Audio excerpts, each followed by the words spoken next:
Hi everyone. Welcome back to part 2 of the Q&A. If you have not seen part 1, there will be a link down in the description. All right, let's get started. What is the death zone?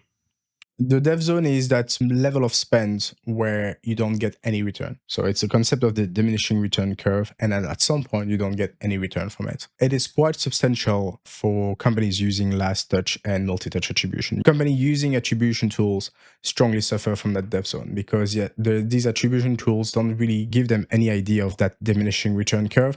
So usually what we see is that 20 to 30% of these channels, especially bottom of funnel channels, are overspent. And then what we usually recommend is to move that money on the upper funnel part to solve the problem. Are there any channels or companies that you've noticed that are in the death zone?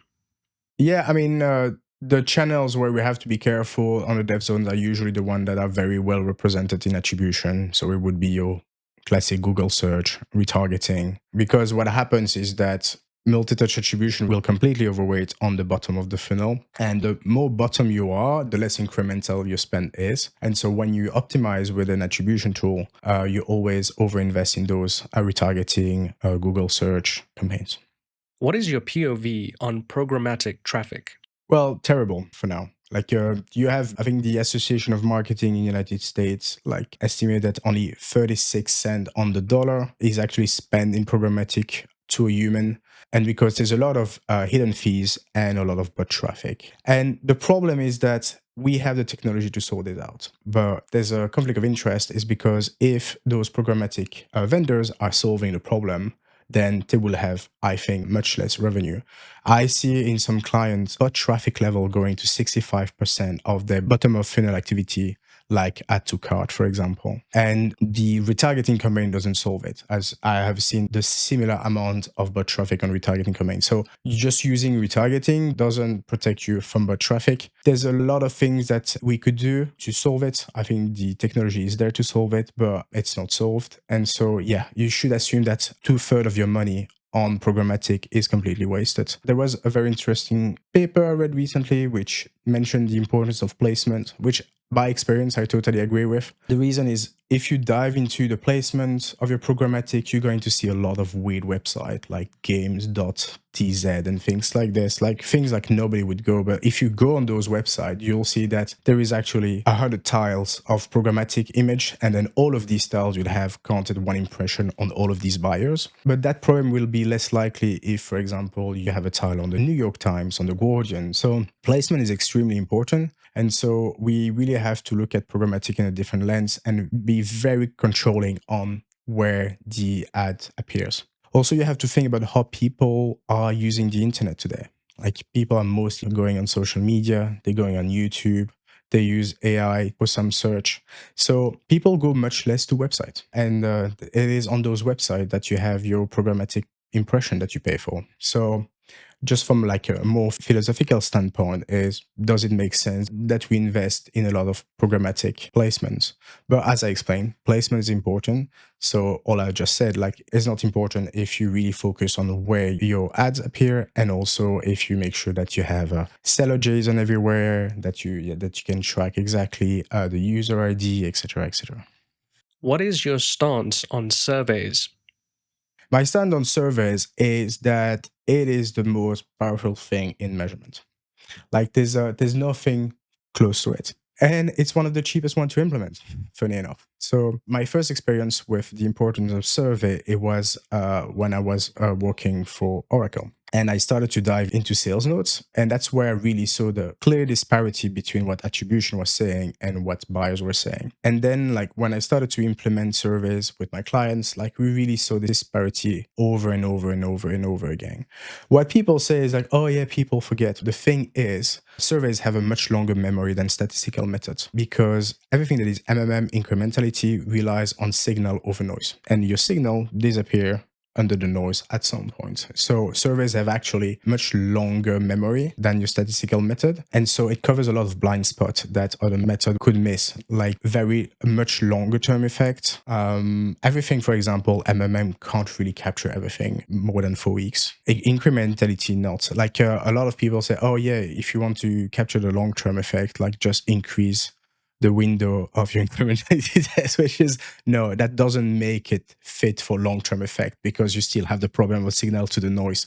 Yeah, there's a lot of things that we hear on LinkedIn. And so there is the fact that it covers a much longer term effect. And then also there is the fact that you can deep dive in some areas that a lot of measurement tools can't. Like, for example, knowing like why people picked us. Is it because of the brand? Is it because it's a recommendation? Is it because of the pricing? Or why not us? Like, I always like push clients to always also send like failure surveys, like why that person hasn't converted with us, to really understand like where the market is, because all of these are information that you can't get from your measurement tool. And this is why surveys is way more powerful than incrementality, attribution, etc. Where would you rank share of search? I mean, share of search again is consideration set, is the upper funnel. I consider it very high because it's actually like showing you where you're at against your competitors. So, we talk about consideration set. The people with the highest share of search is the one the highest rank in the consideration set when people want to buy. It's really a great metric because the problem is like and incrementality is really like revenue focused. So short term, we're talking about like a 4 weeks window. While share of search like is more like, on a upper funnel. And so, for example, we had a CFO who asked, okay, but those upper funnel campaign, like what did they drive? And obviously they were not driving revenue, but they were showing up in the surveys. We also could show like very big changes in share of search in those specific geos. We had one geo, for example, a client, we increased their share of search from 15 to 35, if I'm not mistaken, over 2 years, and the revenue in that geo increased by 60%. So yeah, share of search is really, really powerful. And also like on that use case, by the way, we have shown that share of search precedes revenue. So revenue is not creating the share of search. It was the opposite in that case. Obviously, there's a few things you have to be careful of when you set up share of search. Like, for example, if you're a SaaS, you have to remove the login keywords. There's also, like, for example, if you do a lot of hosting of recruitment, that also can increase your share of search wrongly. So there's a few caveats that you have to be careful of. There's also a lot of search you can create that will not drive revenue. Overall, like, it's great. If you look at the Nike versus New Balance Adidas case, for example, you can really see that share of search for Nike going down at the same time and highly correlated with their revenue. So it is working. There's tons of research have been done on that. It's a great use case for companies who want to get out of the dev zone, bottom of funnel dev trap, and who are actually looking to grow. What is your take on AI in measurement? Yeah, I mean, that's a very good one. So what we created in our company is a brain, and we actually now are helping assisting company to implement that on their side. And that brain knows how to run an knows how to run an incrementality. And also at every use case, every decision, every measurement project, record all of the decision making, and then really get like very customized to the client business. So it's really solving a big problem of SaaS companies, which have like a general fit for all methodology. And also what I do see is that people with less experience now can really like run like very robust measurement methodologies because the AI really become a sparing partner, has a checklist of everything it has to look into.